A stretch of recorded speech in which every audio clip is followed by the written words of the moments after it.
বেশিরভাগ অভিভাবকই মনে করেন যে বাচ্চা উঁচু ক্লাসের দিকে উত্তীর্ণ হলে, ন্যূনতম ক্লাস 4-এ উত্তীর্ণ হলে আমরা বাচ্চাকে গ্রামার শেখাবো। কিন্তু একটা বাচ্চার মধ্যে অনেক বেশি লার্নিং ক্যাপাবিলিটি থাকে, তাকে অনেক বেশি শেখানো যেতে পারে ছোট্ট ক্লাসগুলিতে।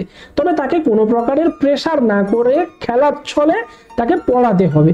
তো সঠিক পদ্ধতিতে যদি বাচ্চাকে শেখানো যায়, বাচ্চা কিন্তু অনেক বেশি শিখতে পারবে। তো আজকের ভিডিওতে আমি মূলত ছোট্ট বাচ্চাদের কি করে এম, ইজ ও আর এর ব্যবহার শেখাতে হয়, তাছাড়া বাচ্চাকে কিভাবে বি ভার্ব বা হেল্পিং ভার্বের ধারণা দেওয়া যেতে পারে, সেই নিয়েই আজকের ভিডিও শুরুর পূর্বে আমি বিশ্বজিৎ আপনাদের সকলকে গেটওয়ে জুনিয়রে স্বাগত জানাই। তো চলুন শুরু করা যাক আজকের ভিডিও। প্রথমে আমরা এই এম, ইজ ও আর এর বাংলা মানে জান। এম এর বাংলা মানে কি? এম এর বাংলা মানে হচ্ছে হই। তারপর ইজের বাংলা মানে কি? ইজের বাংলা মানে হচ্ছে হয়। আর এর বাংলা মানে কি? আর এর বাংলা মানে হই হবে,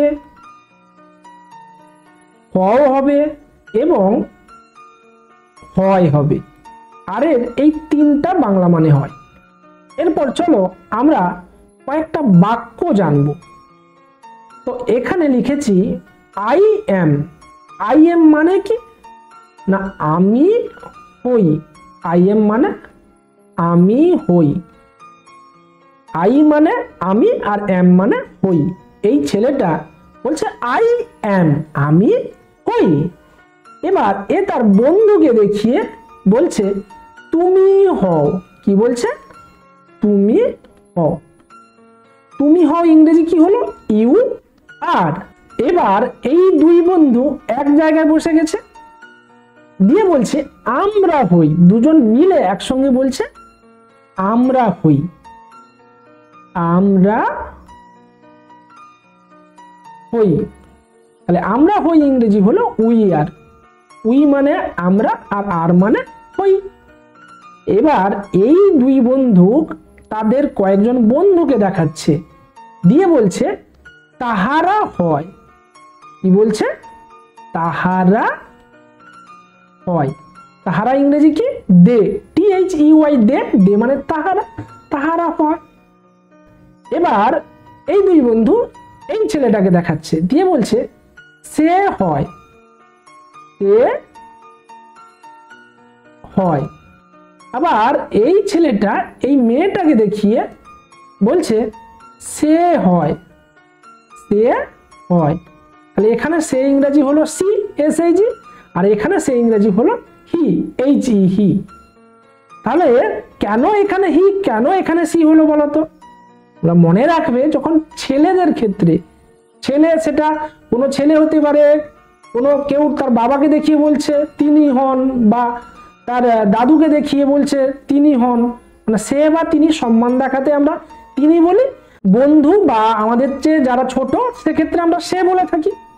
তাহলে আমরা জানলাম ছেলেদের ক্ষেত্রে আমরা হি ব্যবহার করব, আর মেয়েকে বোঝাতে আমরা সি ব্যবহার করব। নিশ্চয়ই তোমরা বুঝলে। আবার এই মেয়েটা এই ছেলেটাকে দেখিয়ে বলছে রাম হয়। রাম হয়। রাম হয়। তাহলে এখানে দেখো রাম ইংরেজি RM, রাম, আর ইজ মানে হয় আমরা আগেই জেনে গেছি, তাই না? আবার এই ছেলেটা এই মেয়েটাকে দেখিয়ে বলছে সীতা ইজ, মানে সীতা হয়। সীতা হয়। আবার এই দুটো ছেলে মেয়ে অর্থাৎ রাম সীতাকে একসঙ্গে দেখে এখানকার এই ছেলেটা বলছে রাম এবং সীতা হয়। রাম এবং সীতা হয়। রাম ইংরাজি জানো RM, এখানে এন্ড দিয়ে রাম এবং সীতাকে যোগ করে দিয়েছে, রাম এন্ড সীতা, আর রাম এবং সীতা হয়। তো এবার তোমরা একটু লক্ষ্য করো, আমি 3 রকমের বক্স ব্যবহার করেছি। দেখো আকাশি রং, হলুদ এবং সবুজ। এই 3 রঙের মধ্যে দেখো এই হও বা হয়, এই সমস্ত ক্ষেত্রে কি ইংরেজিটা ব্যবহার হয়েছে? কোথাও ইজ, কোথাও আর, কোথাও এম। আমরা দেখছি যে সবুজ ঘর যেগুলো রয়েছে সেখানে সব ক্ষেত্রেই ইজ, আর দেখো এখানে এই যে ইজটা এসছে একজনের ক্ষেত্রে, দেখো এই ছেলেটাও একা ছিল, ইজ, এই মেয়েটাও একা ছিল, সি ইজ, এই রামও একা ছিল, রাম ইজ, আবার এই মেয়েটা সীতাও একা ছিল, সীতা ইজ। তার মানে আমরা শিখে গেলাম যে একজন কাউকে বোঝালে যদি একজন কেউ হয় তাহলে আমরা তারপরে ইজটা ব্যবহার করছি, he is, she is, Ram is, Sita is. বুঝতে পারলে? তারপর একের বেশি যখন হয়ে যাচ্ছে তখন আমরা ব্যবহার করছি কিন্তু আর। দেখো উই আর আমরা হই, এখানেও দুজন, দে আর তারা হয়, এখানে পাঁচজন, একের বেশি। আবার এখানে রাম অ্যান্ড সীতা, রাম এবং সীতা দুজন, এক্ষেত্রেও আর। কিন্তু তুমি বলবে যে স্যার এখানে কেন আপনি ইউ আর করলেন? ইউ মানে তো একটা ছেলেকে আমরা দেখছি। আচ্ছা, ইউ মানে কিন্তু শুধু তুমি নয়, তোমরাও হয়, ঠিক আছে? ইউ মানে তোমরাও হয়, তার মানে ইউ আর মানে আমরা লিখতে পারি তোমরা হও, এটাও লিখতে পারি।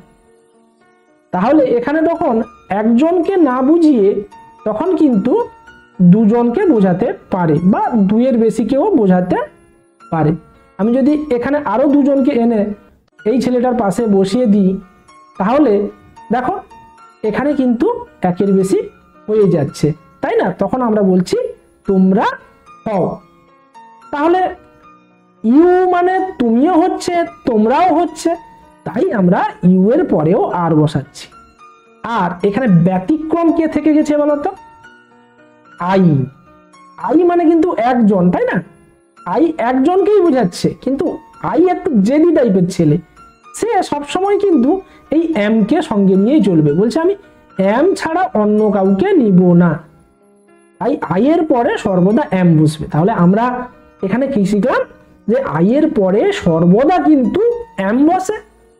তারপরে যেগুলো একটা বা একজনকে বোঝাবে তখন আমরা ইজ ব্যবহার করছি, তারপর একের বেশি বোঝালে আমরা কিন্তু আর ব্যবহার করছি। তাহলে সহজে আমরা এম কোথায় বসবে, ইজ কোথায় বসবে, আর কোথায় বসবে জেনে ফেললাম। নিশ্চয়ই এরপরে তোমাদের আর ভুল হবে না। তো এরপর আমি এই যে এম, ইজ, আর এইগুলো যে ভার্ব হয় সেই ধারণাটা তোমাদেরকে একটু দিয়ে দিই। চলো পরের পৃষ্ঠায়। এখানে দেখো আমি লিখেছি কি, আই এম ক্লাউন, আমি ওই বিদূষক বা ভাঁড়ও আমরা লিখতে পারি, ঠিক আছে? আমি হই ভাঁড়। ভাঁড় মানে বুঝতে পারছো যে মজা দেয় কাউকে। তো I am clown, you are clown, he is clown মানে তুমি হও ক্লাউন বা তুমি হও ভাঁড়।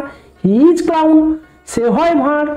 You are clown, Ram is clown, Sita is clown, Ram and Sita are clown, CLOWN, তাই তো?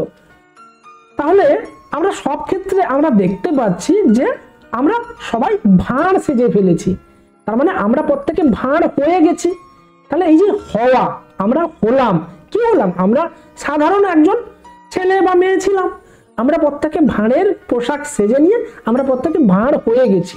তাহলে এই যে হওয়ার কাজটা কে করছে? এখানে এম করছে, এখানে আর করছে, এখানে ইজ করছে, এখানে আর, এখানে ইজ, এখানে ইজ, এখানে আর, এখানে ইজ, এখানে আর। এই শব্দগুলোই কিন্তু সবাইকে ভাঁড় বানাচ্ছে। তার মানে যারা কাজ করছে সেগুলো কি?